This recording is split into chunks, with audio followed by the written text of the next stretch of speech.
The Indian women's hockey team missed their last chance of qualifying for the quarterfinals of the 2022 FIH Women's World Cup, crashing to a 0-0 loss against hosts Spain.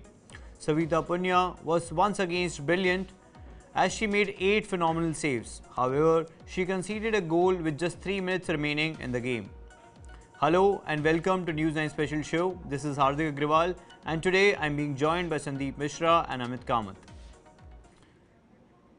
Hello Sandeep, hello Amit. Sandeep, it felt like there was a hole in the midfield region in the match against Spain. What could have been done differently against Spain, Sandeep? I think the moment you say that there was a hole in the midfield, I think this is something that we've been seeing right from the start, that there has not been enough force in central midfield. There has not been a single player out there who's kind of holding the ball to create moves, to get some rhythm, to get some momentum into the match. And I think against Spain, that came as a not only as a whole, but actually as a massively gaping area where not a single Indian player, when I say single Indian player, I directly again mention Neha here, who has the capability to go out there, hold on to the ball and have that vision and that mapping sense. Most of the good midfielders have a mapping sense in them as to where to distribute, how to distribute, which players should be running into that space. Those areas were completely gone. I mean, whether it was the first quarter, whether it was the fourth quarter, you saw the same mistakes happening. That one touch, second touch, third touch. You can't go past 3 defenders. You can't go past 3 opposition players and then expect that you're going to get a good pass through. It's impossible because somebody will come and cover up that space at the back. Though these are things where most Europeans are very, very technically adept at. Those are the areas I think that's where we suffered against Spain. And that loss, however bad that loss is, for me, the larger picture is, are we really playing to our strength or not? Right, Sandeep. And also, Savita was exceptional at the goal line. She made some marvelous saves, tried to keep the opposition at bay, but still, she couldn't get enough support from her teammates, Amit. So, what could be the reason behind that? Absolutely. I think Savita was phenomenal. We saw that in the first quarter itself, where she had to pull off a penalty corner from Spain. She had to pull off 3 back-to-back saves, and the first one, if you saw, she was completely prone and she saved it with her legs. She got up in time for the second shot to come in. She was on both her feet when she blocked the second shot. By the time the third shot came in, she was on one knee and she blocked it. Then, and even after all of this, the Indian defense wasn't able to scramble the ball out of the circle. Right. So the Spanish team still got a fourth shot in, which thankfully for the Indian team was off center, so it went outside. But if you notice, even then Savita was in position to block that if it had been on target. So Savita had a phenomenal game. That was a time when she did a triple save. But she's had, I think, 2 occasions yesterday where she also pulled off back-to-back double saves at least twice. Uh, so Savita obviously is somebody who's reveling in the captaincy under Yannick Schopman. But the rest of the team, as far as we are seeing, maybe it's a little bit of a fatigue issue also because they've been playing. They played in the the FIH Pro League, which Right. was a lot of games back to back against a lot of quality opposition. After that, in January, they also had the Asia Cup, which also took a lot of strength out of them. Now they've come here to play in the World Cup. So maybe it's a bit of a fatigue issue for the team because the outfield players definitely seem slightly jaded and definitely not what we saw them, in some of the other games previously, even in the Pro League. Right, Amit. And also, it was a high tempo game. We could witness a lot of turnovers throughout the game. So, let's have a look at all the turnovers. We have a turnover map from quarter 1, 2, 3, and 4. So, can we have the turnover map from quarter 1, please?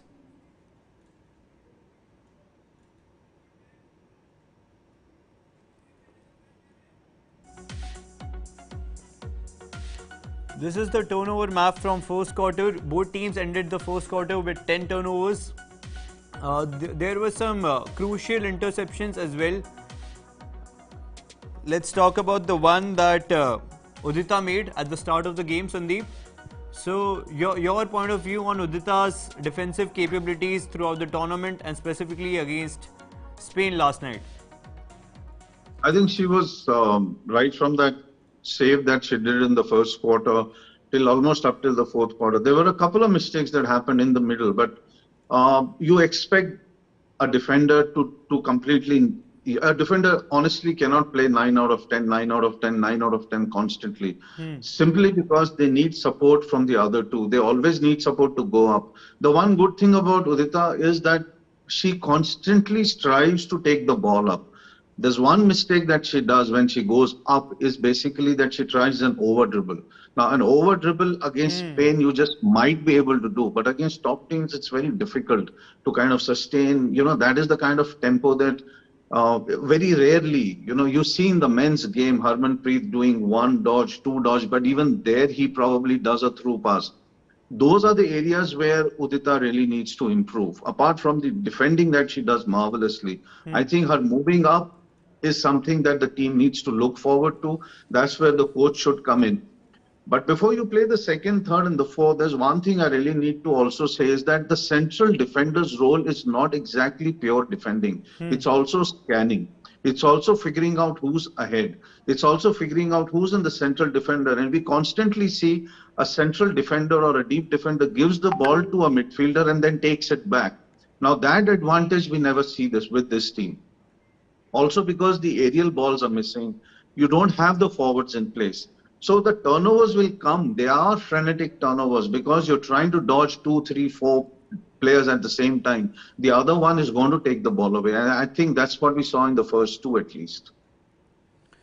We also saw instances, Sandeep, when the teams were pressing higher field. Even Neha won a PC by pressing higher field, and even Jimenez for Spain won a interception high up on the field, right at the edge of the circle.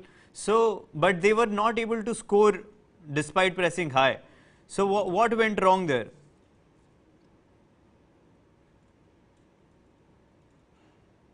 You're asking me, Amit? Sandeep. No, nothing went wrong. I mean, if you see that counter that happened from Spain, now Spain were only looking for counters. You actually see all their moves. They were waiting for us to over dribble. They were waiting for us to, give a little much more space out there in the midfield so that they could take the ball away. That was a wonderful counter. I mean, a goal didn't happen was something miraculous. I mean, we just got away from there. Otherwise, it was a 1-0 out there and the lead would have been Spain's at that particular point of time. And you never know where the match goes. I mean, it could have even gone India's way. We would have been woken up from the kind of a slumber we were having. So the reason of the counter attacks always has to be how much of the ball that you can hold in the central midfield. And again, we come back to that same point that is the area where actually we are drowning. I mean, I can't even have a better word than say that the team is actually drowning out there by not playing a very hard role in the central midfield. Honestly, at this moment of time, I don't see any player even coming up to play that role. Right, Sandeep. Let's move on to the second quarter. So as we can see, India were pressing high upfield in the second quarter. Spain were forced to make 5 turnovers in their own final 25. And we can also see that India were winning the balls high upfield as they won 2 balls in the opposition's half. So, Amit, Vandana created a golden opportunity in this quarter. She took a shot on target, but she missed an opportunity as well, in which Salima Tete made a progressive dribble on the left flank and delivered a cutback pass to her, but she couldn't finish, unfortunately. So, what Vandana could have done differently there? She couldn't have pretty much done anything differently because if you saw that dribble, she was anyway diving forward to try and deflect the ball in, and the ball didn't miss by much. It must have been a few inches between the ball and the crossbar. So, and see, the thing about Vandana has been, if you look at the entire tournament, the way she's played, she's been an absolute goal poacher. She's made sure that she's been in positions where she can deflect the ball in. She even deflected the ball in once in the previous game from a penalty corner. So Vandana has been an absolute goal poacher. I don't think she could have done anything differently in that play at least. Salima obviously had a brilliant, run from the left flank to create that opportunity. Right, Amit. Let's move on to the third quarter now. Things were totally different in the third quarter. India started sitting deep. Spain were camping deep in India's half.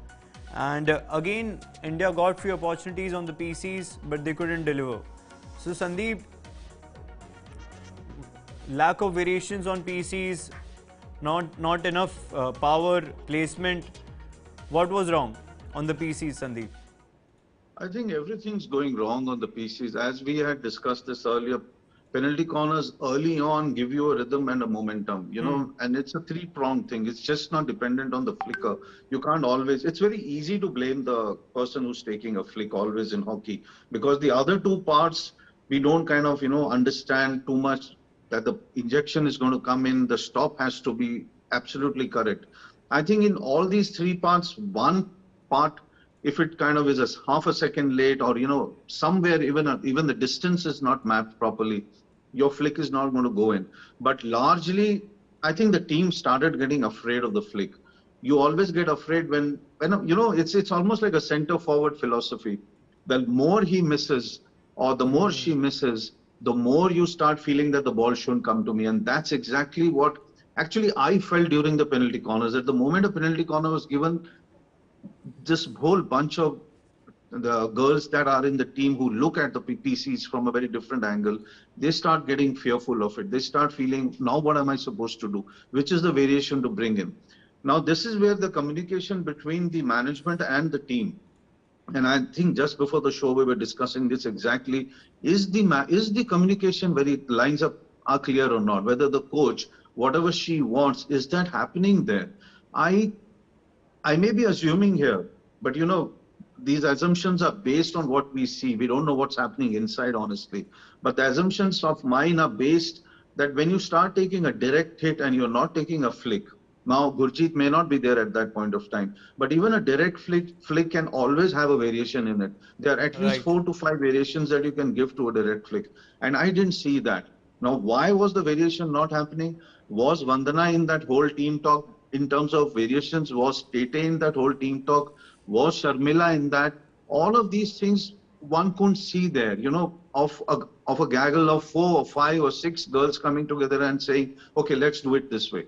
We may not get it, but what you see on the field is what you sometimes take as a fact. And for me, the fact right now is that we are extremely poor at penalty corners. And this is where going into the Commonwealth Games, we just might suffer again. Right, Sandeep. India were not so clinical on the penalty corners. Let's have a look at the turnover map of fourth quarter now. It was high tempo in the fourth quarter. Both the teams were looking for that one winning goal. India was pressing higher field, but Spain contained them, and then they launched a counter attack and scored on that. We can see on the turnover map that they won the ball in their own half, launched the counter attack from there, and they went deep into India's half and scored a goal. Savita tried to make a save, but she couldn't. So,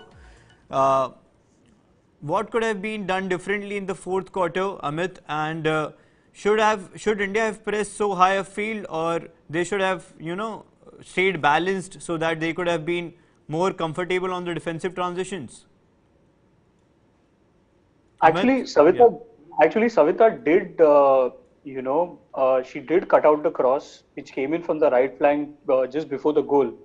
And when she was on the floor, it was the responsibility of the other defenders to, kind of scramble the ball away. But there was nobody there. I think the Spanish player who came inside the half and crossed the ball, she had, I think, she beat three players, weaved across them, and then passed the ball. So three defenders were taken out by that one player. Then Savita blocked the ball. A defender tripped on her. I think it was Udita, if I'm not mistaken. Udita tripped on Savita, thereby also hindering her ability to get up and come in for the second save. And that is when the Spanish player just had to tap the ball in. So I think Savita pretty much did whatever she could have done. She blocked the ball. She cut out the cross coming in from the right flank. But then the defense, needs to organize much better. Needs to mark the players running into the circle much better.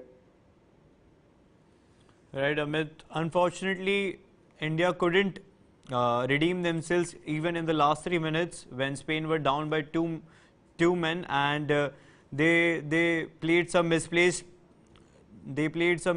passes, and they couldn't redeem themselves. Now India will be taking on Canada next to book a spot between 9th to 16th. So Sandeep, how crucial a win will be here before going into the Commonwealth Games? It's going to be big. Let's not look at the 9th, 10th position as something which is, we kind of just brush it aside saying this is just a simple classification match. No, it is not. A tournament has ended. It's not ended well for India. This is a tournament where we expected, honestly, to go to the semi-finals. My expectations as somebody who follows the sport and tries to understand what's going on in it was that this team was capable of topping the pool in the pool that we were and going into the quarterfinals. I don't care who the opponent would have been, but this team had that capability. You look at the England match, you look at the China match, and honestly, you look at the New Zealand match. For me, the New Zealand scoreline of 4-3 should have actually been India's 4-3 scoreline there. We had that many chances to convert and score and get past New Zealand. All of that hasn't happened, fine. It happens in sport. But going into the Commonwealth Games, if we beat Canada tonight, I think it will be good for the girls. At least they'll go out of the tournament on a win. They can again regroup, figure out what's happening, what's going wrong, and what's going right also. There are a lot of things that are right in this team, but at the same time, there are a lot of things that are going wrong that shouldn't be going wrong because of the kind of play that we have had, the kind of coaching systems that are now in place. And I'm honestly, the quality of skill in this team is pretty high. Let's not say that it's not there. In the Spain game, the goal that we saw Spain scoring is exactly what Spain was afraid. That's one reason why they constantly played with 3 and 4 defenders, because they knew Vandana's quality, they knew Lalram's quality, they knew Sharmila's quality, they knew that once Tete has the ball, she has that skill to go in and get even a goal or even a great pass that can actually snatch a goal away. They were afraid. We somehow fell into a trap. We couldn't control certain things. But Canada is one team that on paper, we are stronger. We should be winning this, and then going and looking at the Commonwealth Games with a renewed energy and strength and saying that, okay, fine. That is a group that, again, probably, correct me if I'm wrong, Amit, we have England, we have Canada, we have Wales, we have Ghana. So we're going to play Canada again there. So this match becomes important. We again going to play England. So the match that we played, we need to do better. So looking at all of that, this game should at least be on a winning note, so the team can at least go happy that, okay, we finished on a winning note. Certainly a win against Canada would give a massive boost to the team. But also, Amit, as we talked about fatigue earlier, could fatigue play a role in the Commonwealth Games? Absolutely, because the Commonwealth Games start on the 28th. Thankfully, their first game is against a team like Ghana, which kind of gives them some sort of a breathing space going into the tournament. But then once the Ghana game is over, the games really start coming properly, thick and fast. So the Indian team also needs to kind of catch their breath, get their, we've spoken about the hole in the midfield. I don't know how you fix that in time for the Commonwealth Games. At least you can work on your penalty corner routines and make sure that if a team is, beating you on open play, then you actually dominate them in penalty corners, and then maybe edge matches out in that way. So there are a lot of things that the Indian team needs to fix in time for the Commonwealth Games.